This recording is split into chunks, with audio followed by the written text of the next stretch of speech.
The psychological jackal in your mind, a guide to recognizing the manipulator within. Today, we are going to talk about a figure that lies in ambush within the hidden corners of your mind, leaving poisonous whispers in your ear almost every night when you lay your head on the pillow, or right when you are about to make an important decision. The psychological jackal inside your head. Why a jackal? Because it does not confront you like a lion and roar in your face, nor does it attack openly like a wolf. It is subtle. It waits for your weakest moment, seeps through the smallest crack in your confidence, and manipulates you with thoughts that do not actually belong to you. This journey will be the first step toward building a new layer of awareness on top of that complex yet flawless neural network in your mind. Today, we will not try to silence that voice, but instead learn how it infiltrates the operating system of your mind and how to correct the distortions in your perception. This figure in our mind is actually an evolutionary remnant. The amygdala, our primitive brain, is designed to protect us from danger. However, since physical threats like wild animals have decreased in the modern world, this protective instinct has shifted into social and psychological domains. The jackal is this overprotective, yet destructive security guard. It keeps you safe by keeping you still. It prevents you from trying so you do not get hurt. The first stop on our journey is to separate the crowd within our mind.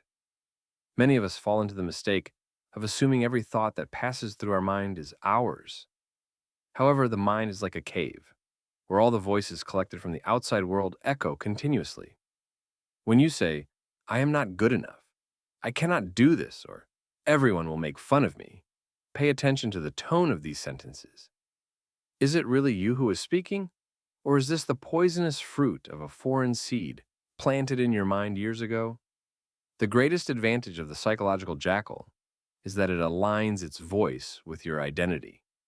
It convinces you that you are the owner of these destructive thoughts. However, that voice is often a combination of an overly demanding authority figure, a dismissive environment, and the cruel comparisons you have been exposed to. The next time a negative thought appears, pause and ask yourself, whose sentence is this? Is it my reality? Or is it a trick played by the manipulator in my mind? The moment you can make this distinction, you will, for the first time, notice that faulty line of code written in your brain's decision-making system. The concept of the mental echo chamber works through what psychology calls internalized voices.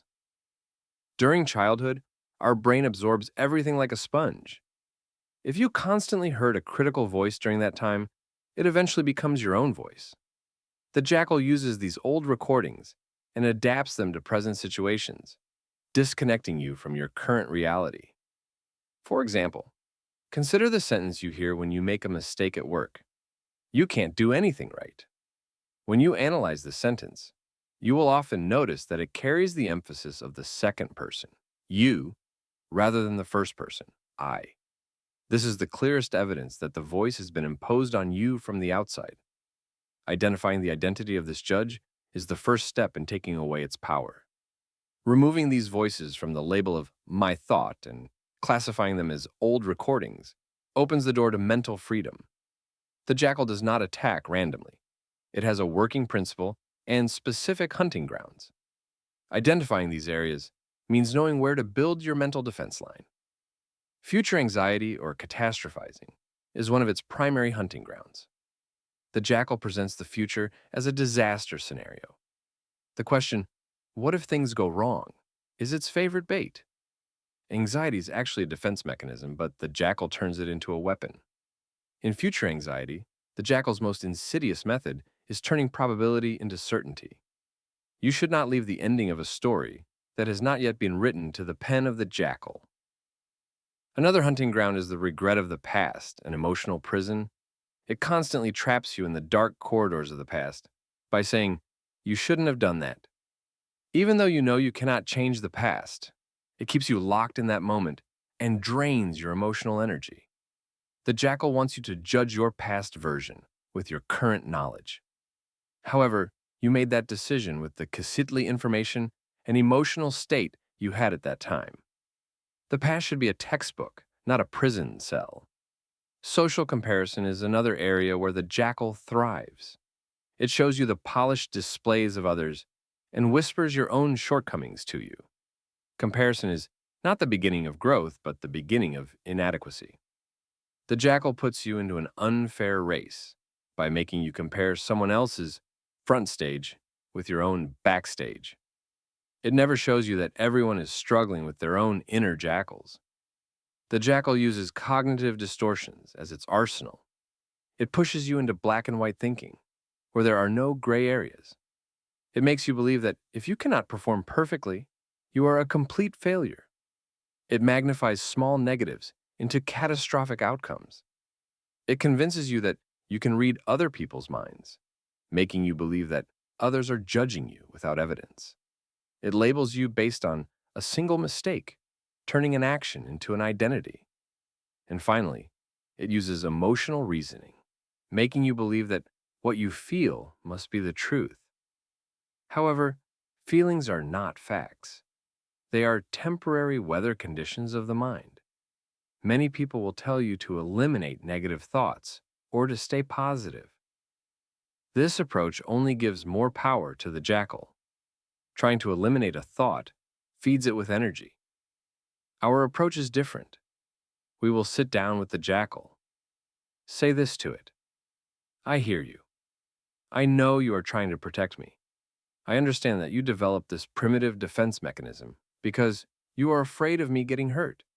But I do not need these whispers right now. I am in control. The jackal is actually the most primitive part of your mind, trying to ensure survival.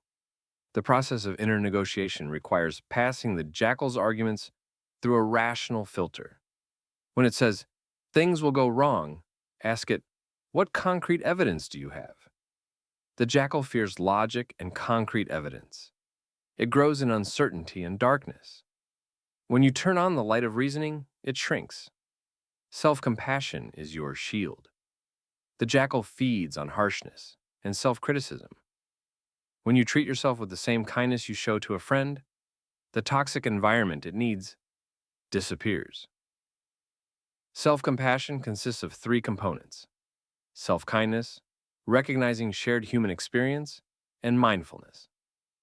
When you carry this shield, the arrows of inadequacy thrown by the jackal fall to the ground because you understand that your worth is independent of your successes or failures.